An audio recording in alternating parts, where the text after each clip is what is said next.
میں ایک جگہ گیا، ایک صاحب کے ہاں، وہ لوہے کی چارپائیاں بناتے تھے، پھر ان کو بن کے فروخت کرتے تھے. ان کا یہ کام تھا. نارمل درجے کے، کوئی مالدار نہیں.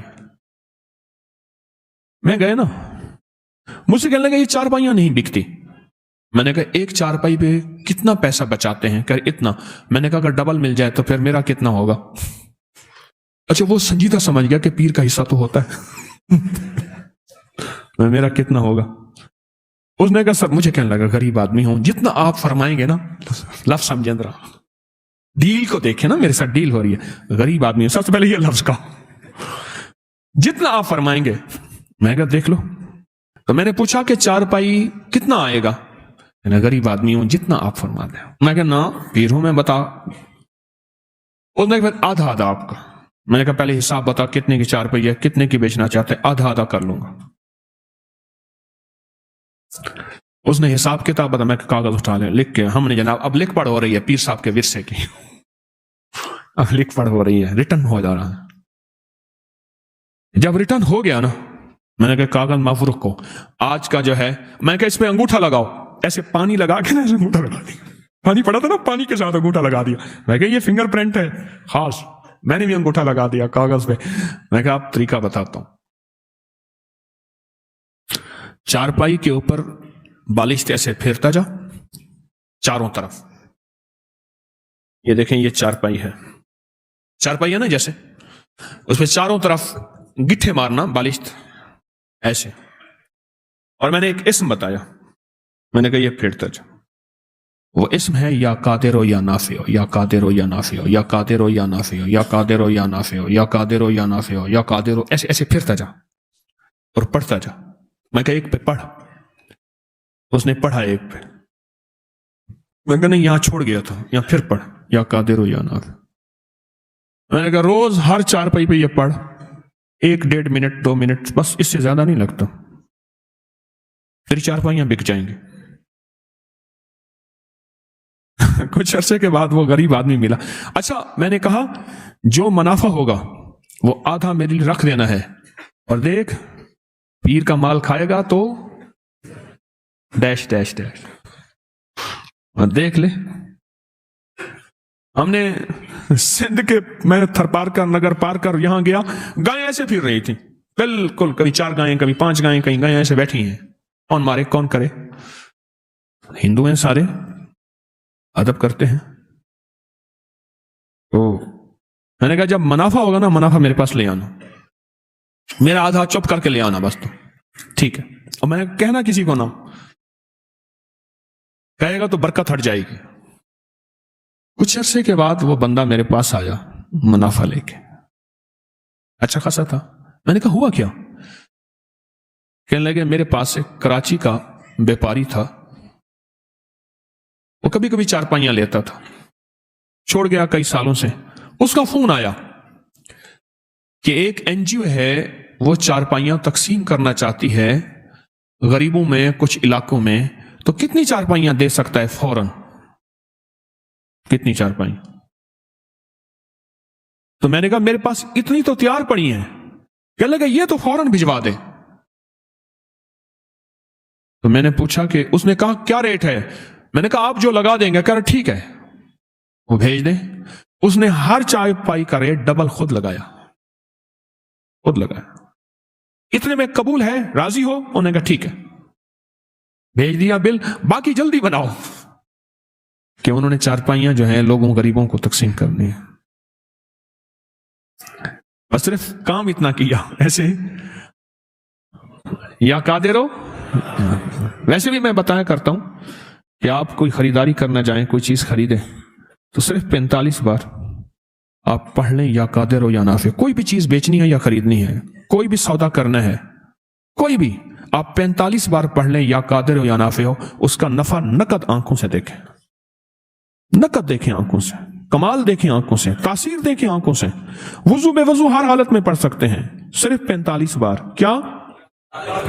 یا قادر ہو یا نافع، صرف 45 بار، صرف 45 بار.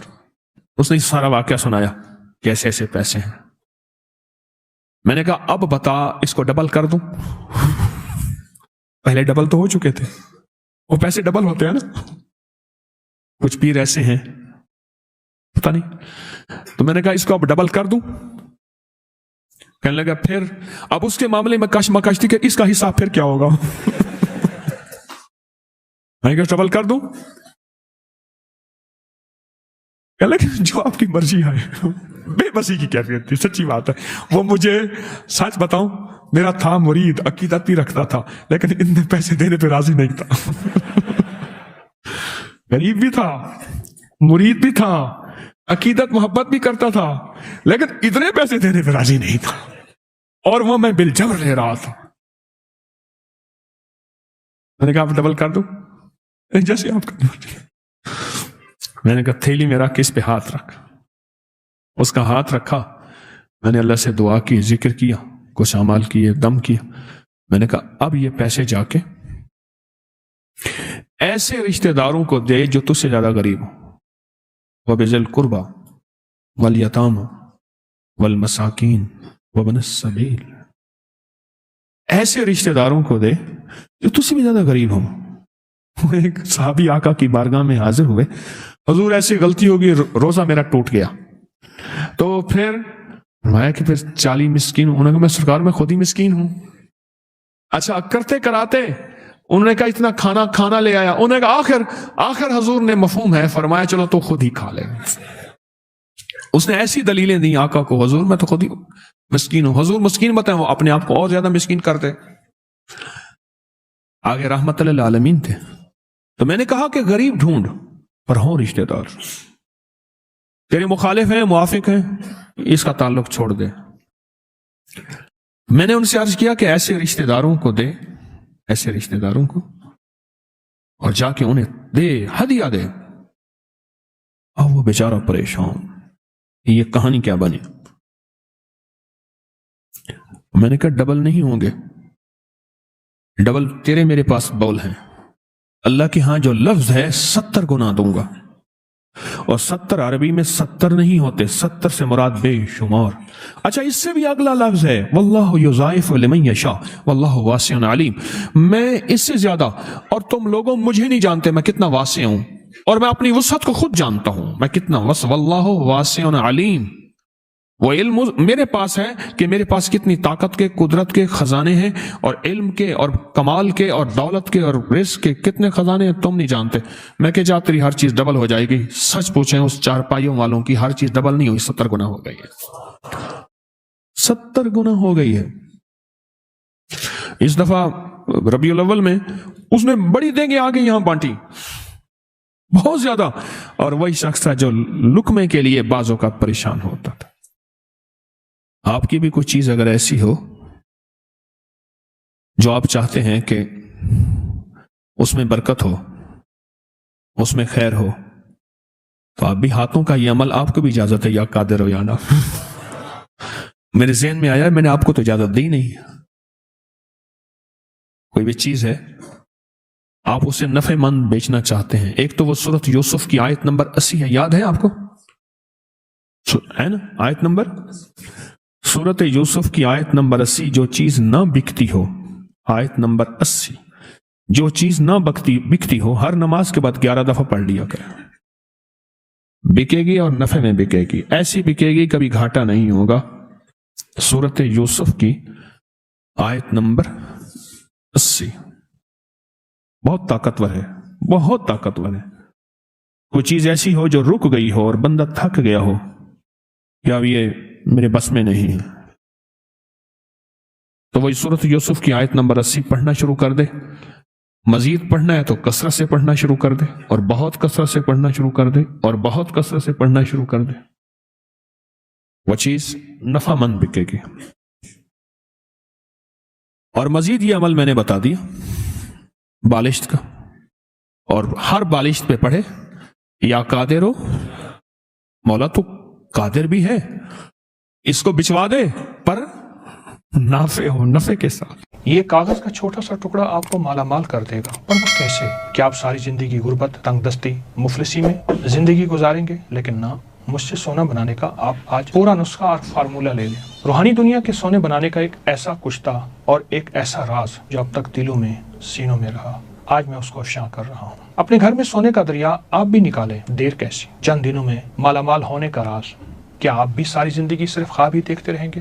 کیا آپ بھی ساری زندگی غربت تنگ دستی میں گزاریں گے؟ کیا آپ اپنی نسلوں کو منگتا اور بھکاری چھوڑ کر جانا چاہتے ہیں؟ ہرگز نہیں۔ اس کا راستہ ہے، اس کی منزل ہے۔ وہ راز کیا ہے جس سے دولت، رزق، عزت، کائنات کے خزانے آپ نہیں بلکہ وہ آپ کو تلاش کریں؟ یہ وہ راز ہے جس نے ہزاروں نہیں لاکھوں لوگوں کی زندگیاں بدل دی۔ یہ راز پانے کے لیے ہمیں 7ویں آسمان پر جانا پڑے گا۔ ایک چاندی سے بنا جہان ہے، ایک سونے سے بنا جہان ہے، ایک موتیوں سے بنا جہان ہے، جہاں کے پھل یاقوت، زمرد اور ہیروں سے بنے ہوئے ہیں۔ یہ کاغذ کا ایک خوبصورت ٹکڑا آپ کی تقدیریں بدل دے اور سونے کے وہ راز آپ کے پاس آ جائیں جسے دنیا ڈھونڈتے ڈھونڈتے قبروں میں چلی گئی۔ انسان جنت سے آیا، اس کا مزاج جنتی ہے، خواہشات جنتی، چاہتے جنتی، اس لیے وہ جنت کے بارے میں ہمیشہ سوچتا ہے اور یہ قیمتی پتھر اور خزانے جنت کا حصہ ہیں اور انسان ان چیزوں، قیمتی پتھروں یعنی سونا، چاندی، یاقوت، زمرد، ہیرا، کوہنور، مرجان، زبرجد، ان کا پھر دیوانہ ہے۔ آخر کیوں نہ ہو؟ جنت ان خزانوں اور قیمتی پتھروں ہی سے تو بھری ہوئی ہے۔ میں آپ کو چند احادیث کا خلاصہ عرض کرتا ہوں،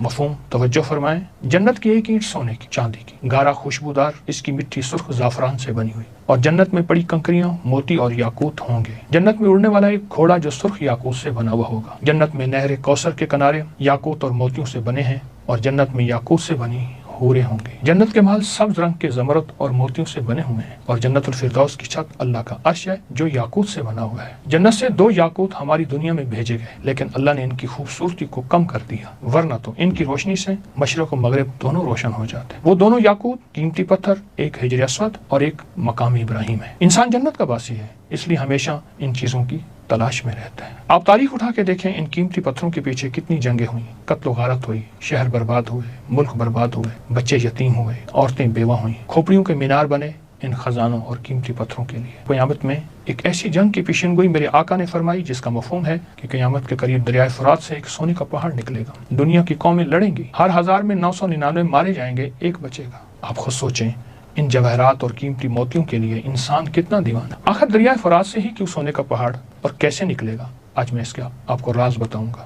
اگر آپ یہ بھی چاہتے ہیں کہ ان قیمتی جواہرات کے مالک بنے بغیر کسی جنگ، قتل و غارت کے، گھر بیٹھے ان قیمتی پتھروں کے مالک بن جائیں، آپ کی نسلوں میں زمرد، یاقوت، ہیرے، جواہرات موجود ہوں اور آپ کے بچے اس کے تاج پہنے اور کھیلیں، آئیں وہ راز بتا دوں، وہ دروازہ ہم مل جل کے کھول لیں جس سے گھر بیٹھے آپ مالا مال ہو جائیں، وہ قیمتی جواہرات آپ کے گھر آ جائیں۔ تو ایک روایت سناتا ہوں، مفہوم ہے میرے آقا جب معراج پہ تشریف لے گئے تو چھٹے آسمان پر بیری کا ایک عظیم الشان درخت دیکھا جس کی جڑیں، چھٹے اور شاخیں 7ویں آسمان پر تھی۔ آقا نے فرمایا جبریل نے مجھے بتایا سدرۃ المنتہا ہے، یعنی یہ وہ درخت ہے، یہ مخلوق کے علم کی انتہا ہے۔ جو بھی نیچے سے آتا ہے یہیں سے وصول کرتا ہے، جو اوپر سے آتا ہے وہ یہیں سے وصول کرتا ہے۔ اس کے ارد گرد سونے کے پروانے اڑ رہے ہیں۔ جب اللہ کے حکم نے اسے ڈھانپا تو وہ درخت یاقوت، زمرد اور موتیوں میں تبدیل ہو گیا اور اس میں ایسے رنگ نظر آنے لگے جس کو کوئی بھی نہیں جانتا۔ اس کے پھل ایسے ہیں جیسے مقام ہجر کے مٹکے، پتے ایسے ہیں جیسے ہاتھی کے کان، جڑ سے 4 نہریں نکلتی ہیں، 2 نہریں باطنی ہیں اور 2 زہری ہیں۔ آقا نے فرمایا میں نے جبریل سے پوچھا ان نہروں کے بارے میں، تو جنت میں ہیں اور زہری نہریں دنیا میں ہیں، وہ ایک دریائے نیل ہے اور ایک دریائے فرات ہے، یعنی 2 نہریں باطنی ہیں اور 2 نہریں دنیا میں ہیں، ایک نیل اور ایک فرات، دریائے نیل، دریائے فرات۔ میں دونوں دریاؤں پہ گیا ہوں۔ دریائے نیل جنت سدرۃ المنتہا سے نکل کر ہماری دنیا میں آ رہا ہے، اس لیے آج تک اس دریا کی بنیاد کوئی تلاش نہ کر سکے گا، اور دریائے فرات بھی اس سدرۃ المنتہا سے نکل کر دنیا سے آیا ہے اور قرب قیامت میں سونے کا پہاڑ نکلے گا۔ پچھلے کئی سو سالوں سے مہم جو ایڈونچر اور تجسس اور شوق کے قیمتی ماہرین، سائنسدان اس کی بنیادوں کو تلاش کرنے کی کوشش کر لے، کوئی بھی کامیاب نہیں ہو سکے گا۔ ہو کیسے سکتا ہے؟ اس کی بنیادیں ہیں ہی آسمانوں میں۔ دریائے نیل قدیم مصر کی تہذیب کے عروج اور دولت کا ایک بڑا ذریعہ تھا، اس لیے قدیم مصری لوگ اس دریا کو دیوتا مانتے تھے اور اس کی پوجا کرتے تھے۔ یہ افریقہ کا سب سے بڑا دریا ہے، یہ بہت بڑا پھیلا ہوا دریا، اس کی لمبائی تقریباً 65,000 کلومیٹر۔ یہ دریا سوڈان کے ایک دلدلی علاقے میں جس کا نام صد ہے گم ہو جاتا ہے، آج تک معلوم نہیں ہوا آخر نکل کہاں سے رہا ہے۔ نیل کے کنارے آس پاس کے علاقے قیمتی پتھروں کی کانوں سے مالا مال ہے۔ ان پتھروں کی کانوں سے نکال کر دریائے نیل کے ذریعے شاہی کارخانوں تک پہنچایا جاتا ہے، اور یہ زیورات، تعویذات، مقدس اشیاء میں ڈھلتے اس قیمتی پتھروں میں جامنی پتھر، یاقوت، سرخ یاقوت، عقیق، سنگ یشم، زمرد، فیروزہ شامل ہیں۔ نیل ایک دریا نہیں بلکہ زندگی، خوشحالی اور پوشیدہ خزانوں کی علامت تھا اور ہے، جس نے قدیم مصر کی عظمت کی بنیاد رکھی۔ آپ کو دریا نیل کے بارے میں ایک انوکھی بات بتاتا ہوں جس سے اندازہ ہوگا اس میں کائنات کے کیا راز چھپے ہیں۔ اس واقعے کو امام ابو محمد عبداللہ بن محمد جعفر الاصبہانی نے اپنی کتاب العظمہ کی جلد نمبر 4 صفحہ نمبر 1421 پر بیان کیا ہے۔ عبداللہ بن صالح فرماتے ہیں، لیث بن سعد نے ایک عجیب واقعہ بیان کیا۔ حائد بن ابی سالون جو حضرت اسحاق علیہ السلام کی نسل سے تھے، مصر میں ظلم سے تنگ آ کر پناہ گزیر ہوئے۔ اس نے دریا نیل کی برکتیں، نعمتیں اور بہاؤ کو دیکھا۔ دل میں خیال آیا، میں نیل کے کنارے کنارے اس کے اصل منبع یعنی اصل چشمے تک پہنچوں، چاہے مجھے اس کوشش میں موت ہی کیوں نہ آ جائے۔ وہ روانہ ہوئے۔ روایت ہے 30 سال انسانوں کے درمیان اور 30 سال غیر آباد علاقوں اور جنات کی وادی میں سفر کرتے رہے۔ 30 سال انسانوں کے درمیان اور 30 سال غیر انسانوں کے درمیان، یعنی بیابان، جنگل، جنات کی وادیوں میں۔ ایک سب سمندر تک پہنچے جہاں نیل دریائے پھٹ کر نکل رہا تھا۔ وہ کنارے پر چڑھے۔ ایک سیب کے درخت کے نیچے ایک شخص نماز میں مشغول تھا۔ یہ شخص وہ تھا جو حضرت اسحاق علیہ السلام کی نسل سے تھا، اس کا نام عمران تھا۔ دونوں کا آپس میں تعارف ہوا تو عمران نے کہا، مجھے بھی یہی شوق دریائے نیل کا کہ نکل کہاں سے رہا ہے، یہاں تک کہ اللہ کی طرف سے مجھے الہام ہوا یہاں ٹھہر جاؤ یہاں تک میرا اگلا حکم نہ آ جائے۔ پھر عمران نے نیل تک پہنچنے کا راستہ بتایا، شرط رکھی، اگر میں مر جاؤں مجھے دفنا دینا، زندہ ہوں تو میرے پاس کچھ دن رہنا۔ عمران نے بتایا، راستے میں عجیب مخلوق ملے گی جو سورج کی دشمن ہے، وہ مخلوق تمہیں سمندر کے کنارے کنارے لے جائے گی، تم لوہے کی زمین دیکھو گے، پھر تانبے کی زمین پھرو گے، پھر چاندو کی زمین تمہارے قدموں کے نیچے آئے گی، اور آخر میں سونے کی سرزمین میں داخل ہو جاؤ گے۔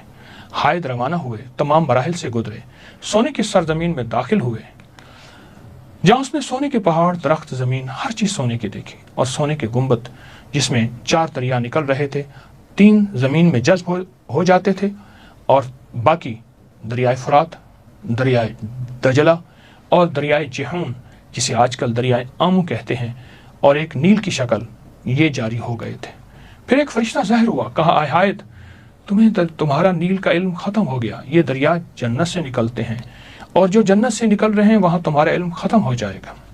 فرشتے نے حائد کو جنت کا رزق دیا جس میں زمردی، یاقوتی اور موتی جیسے انگور تھے۔ حکم دیا، اس پر دنیا کی کوئی چیز کو ترجیح نہ دینا، یہ بہت قیمتی تحفے تمہیں دیے جا رہے ہیں۔ واپسی پر حائد نے عمران کو مردہ حالت میں پایا، دفن کیا، کچھ دن وہاں قیام کیا، پھر ایک بزرگ نمودار ہو گئے۔ بہت دلچسپ واقعہ ہے میں جو آپ کو سنا رہا ہوں۔ بات چیت ہوئی بزرگ سے، دوران ایک سیب کی طرف اشارہ کیا ان بزرگوں نے جسے عمران نے جنت میں دیکھا تھا۔ شیخ نے سیب کی خوب تعریف کی، یہاں تک کہ حائد نے اس میں ایک نوالا کھایا۔ اس لیے شیخ نے کہا، یہی وہ پھل ہے جس نے تمہارے باپ آدم کو جنت سے زمین پر بھیجا، اگر تم اس سے بعد رہے تو یہ رزق ہمیشہ رہے اور سب انسانوں کو نصیب ہوتا رہے۔ یہ حائد کی آزمائش تھی، اس نے وہ حد پالی جو اس کی ہمت تھی۔ پھر واپس مصر آیا، لوگوں کو نیل کا راز بتایا اور وہیں وفات پا گئی۔ آج آپ کو ایک ایسا عمل کرا دوں جس سے وہ جواہرات، وہ خزانے، وہ موتی، وہ ہیرے، وہ لال آسمان سے دریا نیل میں آ رہے اور دریا نیل سے آپ کے گھر آ جائیں۔ کیا آپ چاہتے ہیں؟ یقیناً ضرور چاہتے ہیں۔ تو پھر ایک کام کریں، یہ جو تعویذ ہے، نقش دریا نیل ہے، جو ہمارے ابکری میگزین میں، یہ دیکھیں چھپا ہے، ابکری میگزین میں چھپا ہے دریا نیل، اور یہ نومبر 2023 میں چھپا تھا، نیٹ پہ موجود ہے۔ تعویذ ہے دریائے نیل کا۔ روزانہ کسی بھی وقت 11 مرتبہ سورۃ رحمان کی آیت فَبِأَيِّ آلَاءِ رَبِّكُمَا تُكَذِّبَانِ، تصور کریں کہ نیل سے روشنی، ایک تصور میں روشنی، جواہرات اور روحانی خزانے آپ کے گھر آ رہے ہیں۔ اس نقش کو سامنے رکھیں اور روزانہ کسی بھی وقت 11 مرتبہ سورۃ رحمان کی آیت، اور تصور کریں کہ نیل سے روشنی، جواہرات اور روحانی خزانے آپ کے گھر آ رہے ہیں، اور آیت پڑھیں گے فَبِأَيِّ آلَاءِ رَبِّكُمَا تُكَذِّبَانِ، اور اس کا ہدیہ حضرت عمر رضی اللہ تعالیٰ عنہ کی روح کو ہدیہ کریں